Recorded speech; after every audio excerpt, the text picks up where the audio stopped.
Assalamualaikum warahmatullahi wabarakatuh, Bu Siti. Ya, waalaikumsalam warahmatullahi wabarakatuh. Bagaimana kabarnya hari ini? Alhamdulillah baik. Ya, minta izin sebentar ya untuk wawancara sebentar sebagai tugas saya di CGP.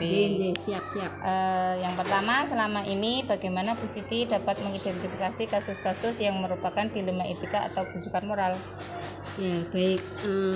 Jadi sebagai seorang pemimpin atau kepala sekolah, pastinya saya mengalami berbagai macam kasus yang saya hadapi ya, Putri ya. Nah, kasus ini bisa berupa kasus yang keduanya benar tetapi saling bertentangan, atau yang dikenal dengan dilema etika, atau kasus yang salah satunya benar dan yang lainnya salah, begitu.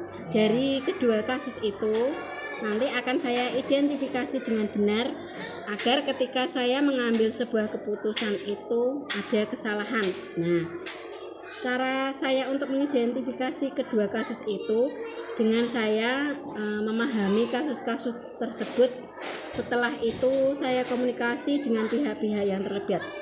Setelah saya memahami, kemudian kasus tersebut saya petakan apakah kasus tersebut merupakan bujukan moral atau dilema etika. Nah, untuk itu perlu dibuatkan daftar pertanyaan identifikasi kasus. Syaratnya apakah kasus tersebut merupakan dilema etika atau bukan.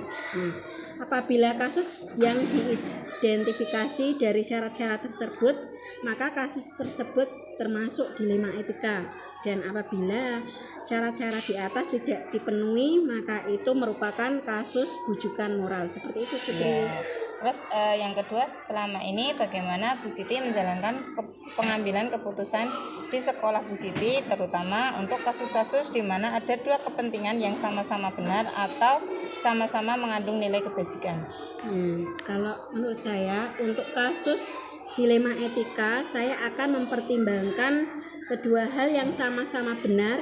Maka saya akan melihat apakah nilai kebenaran itu untuk pribadi saya atau personal individu atau untuk orang banyak. Nah, misalnya kalau untuk sekolah, apakah itu untuk kepentingan individu atau semua warga sekolah, lalu memiliki dampak yang bagaimana, baik jangka panjang atau untuk masa depan sekolah. Seperti itu. Ya, terus langkah-langkah atau prosedur seperti apa yang biasa Ibu Siti lakukan selama ini? Selama ini biasanya antara suara hati dan nalar saya itu harus bersejalan untuk memilih kebenaran yang paling kecil mudorotnya dan besar manfaatnya. Apakah itu mengenai peserta didik, maka saya akan mempertimbangkan kepentingan peserta didik, berprinsip berpikir berbasis akhir, berbasis peraturan, dan berbasis rasa peduli.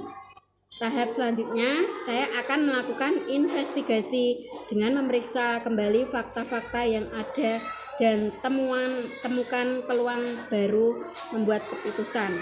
Keputusan yang saya ambil akan saya tinjau kembali hingga keyakinan kebenaran itu ada, dan insya Allah keputusan yang saya ambil adalah keputusan yang bertanggung jawab. Ya, benar sekali, Bu. Terus selanjutnya, hal apa saja yang selama ini Bu Siti anggap efektif dalam pengambilan keputusan pada kasus-kasus dilema etika? Dalam kasus pengambilan keputusan dengan dilema etika, hal yang efektif yang akan saya lakukan adalah dengan menyederhanakan dari pokok permasalahan dan membangun kebijaksanaan, seperti itu. Selanjutnya, hal apa saja yang selama ini merupakan tantangan dalam pengambilan keputusan pada kasus-kasus dilema etika? Tantangan yang saya hadapi bahwa ketika saya mengambil keputusan, mungkin ada pihak-pihak yang tidak dapat menerima sepenuhnya. Proses di mana saya memahamkan sebagian orang untuk ikhlas menerima dan menjalankan keputusan, dan juga tetap beristiqomah, Putri, dalam menjalankan keputusan yang sudah disepakati. Terus apakah Bu Siti memiliki sebuah tatkala atau jadwal tertentu dalam sebuah penyelesaian kasus dilema etika?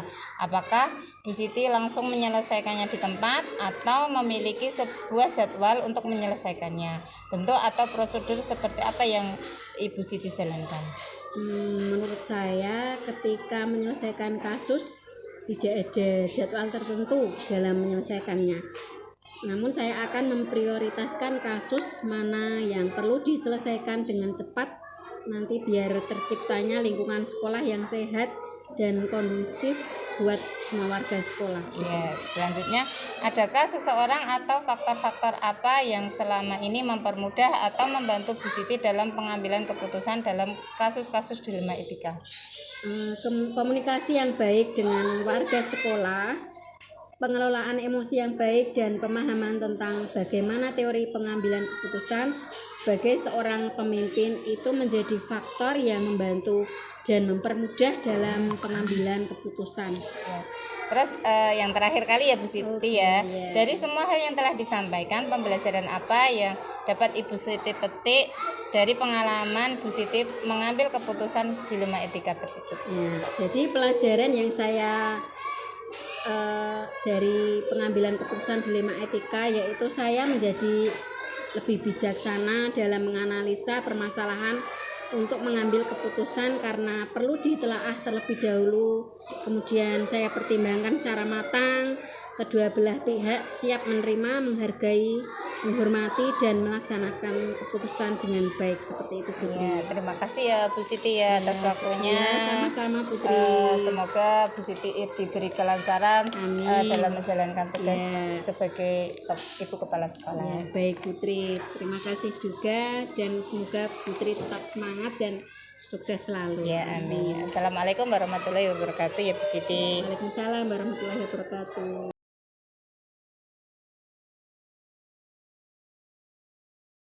Warahmatullahi wabarakatuh. Salam warahmatullahi wabarakatuh. Maaf ya Saudara Parsi, siang-siang begini menunggu Saudara Parsi minta waktunya sebentar untuk wawancara sebagai tugas guru penggerak yang akan saya lakukan. Selama ini bagaimana Ustazah Parsi dapat mengidentifikasi kasus-kasus yang merupakan dilema etika atau rujukan moral? Dalam mengidentifikasi kasus-kasus yang terjadi di sekolah kita, apakah itu dilema etika atau rujukan moral, saya akan melihat dulu kasusnya seperti apa, kemudian saya kembalikan kepada tata tertib atau aturan yang ada di sekolah kita, sehingga ketahui bahwa itu adalah dilema etika atau rujukan moral. Karena dengan mengetahui dan identifikasi itu nanti akan akan menjadikan saya mudah untuk mengatasi permasalahan atau kasus yang ada. Selama ini bagaimana Ustazah Parsi menjalankan pengambilan keputusan yang ada di sekolah ini, terutama untuk kasus-kasus yang mana kedua kepentingan itu sama-sama benar atau sama-sama mengandung ya, ketika ada kasus-kasus yang berbenturan sama-sama benar misalnya, ya, saya akan melihat dulu kasusnya seperti apa, kemudian saya kembalikan lagi kepada aturan yang ada, benar tingkat kebenarannya itu yang seperti apa yang dimaksud benar, apakah benar itu menurut kita pribadi ataukah sudah menurut aturan yang ada, sehingga ketika sesuatu itu kita anggap benar menurut pribadi belum tentu benar menurut aturan, sehingga semuanya akan saya kembalikan pada peraturan yang ada di sekolah kita. Tapi pengambilan keputusan berdasarkan aturan yang ada. Terus langkah-langkah atau prosedur seperti apa yang Ustazah Parsi biasa lakukan ketika dalam pengambilan keputusan? Ya, biasanya saya identifikasi dulu tadi permasalahannya apa, saya kembalikan kepada aturannya. Oh, ternyata misalnya ini rujukan moral. Nah, maka langkah yang akan saya lakukan jika itu kaitannya dengan pendidik akan saya panggil, kemudian disebut secara pribadi, kemudian saya ajak ngobrol begitu, saya ajak kembali mengingat tentang aturan yang ada di sekolah kita, sehingga saya tidak langsung menyalahkan atau menuduh gini-gini ya, tetapi agar pendidik itu sendiri sadar akan yang dia lakukan itu tidak sesuai dengan aturan yang ada. Seperti itu. Jadi langkah yang pertama itu identifikasi lagi yang terus hal-hal apa saja yang selama ini Ustazah Parsi anggap efektif dalam pengambilan keputusan pada kasus-kasus dilema etika. Ada kasus dilema etika jadi sama-sama kasusnya benar gitu ya. Nah, itu itu saya akan mengajak koordinasi dengan semua warga sekolah untuk merefleksi bahwa kasus-kasus tersebut ini semuanya benar, semuanya baik. Lalu saya akan mengajak semua warga itu untuk mengambil, kita mau ambil keputusan yang mana berdasarkan musyawarah, dengan tentunya banyak pertimbangan. Ketika saya melibatkan banyak warga sekolah, mereka akan mempunyai pertimbangan yang berbeda-beda, dan itu dari hasil musyawarah itulah yang nanti akan kita lakukan sebagai solusi dari permasalahan kasus yang ada. Jadi dimusyawarahkan dulu ya. Dimusyawarahkan, ya. Terus hal-hal apa saja yang selama ini merupakan tantangan dalam pengambilan keputusan pada kasus-kasus di rumah kita? Tantangan yang saya hadapi tentunya karena kita banyak menanya seperti itu, sehingga banyak ya ide-ide yang masuk, banyak usulan-usulan yang masuk yang justru kadang itu idenya tidak menyelesaikan masalah.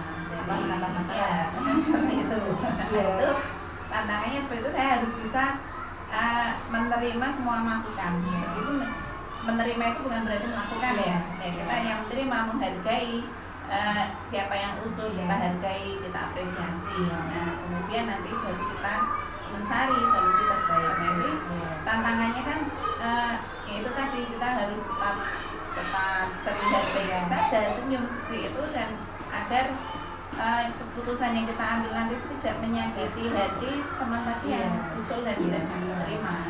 Jadi usulnya itu ditampung terlebih dahulu. Terus apakah observasi memiliki sebuah tatkala atau jadwal tertentu dalam sebuah penyelesaian kasus di rumah kita? Apakah observasi langsung menyelesaikannya dari itu juga, atau memiliki jadwal untuk menyelesaikannya? Bisa berbentuk atau prosedur seperti apa yang observasi jalankan seperti itu? Ya, saya akan melihat dulu kasus-kasus yang ada, apakah dia harus diselesaikan segera, ataukah bisa menunda di waktu tertentu. Misalnya harus segera, ya harus segera kita selesaikan, karena kalau kasus-kasus yang harus segera itu tidak segera kita tangani, dia akan melebar, akan semakin meluas. Tetapi ada juga kasus-kasus yang itu justru butuh waktu untuk menyelesaikannya. Dia tidak boleh diselesaikan segera, karena apa ya, seiring waktu tadi itu bisa justru waktu yang menyelesaikan gitu. Jadi seperti itu. Iya. Terus adakah seseorang atau faktor apa yang selama ini mempermudah atau membantu Ustadzah Parsi dalam pengambilan keputusan dalam kasus-kasus di rumah kita? Untuk seseorang, ya tentunya semua pendidik itu saya lihat sangat kooperatif, kerjasama yang bagus ketika ada masalah-masalah di sekolah. Kemudian ada juga saya dari, kalau sudah mentok ya banyak permasalahan yang mungkin tidak bisa saya atasi sendiri, saya akan mengkonsultasikan pada yayasan itu. Tapi itu udah langkah paling akhir yang saya ambil dalam menyelesaikan kasus-kasus. Kemudian faktor yang lain, ya tentu saja itu tadi kolaborasi, kerjasama dari semua warga sekolah itu menjadi kunci dari terselesainya kasus-kasus yang ada di sekolah. Jadi adanya saling kerjasama ya, kolaborasi ya. Dari semua hal yang telah disampaikan, pelajaran apa yang Ustadzah Parsi petik dari pengalaman Ustadzah Parsi dalam mengambil keputusan di rumah?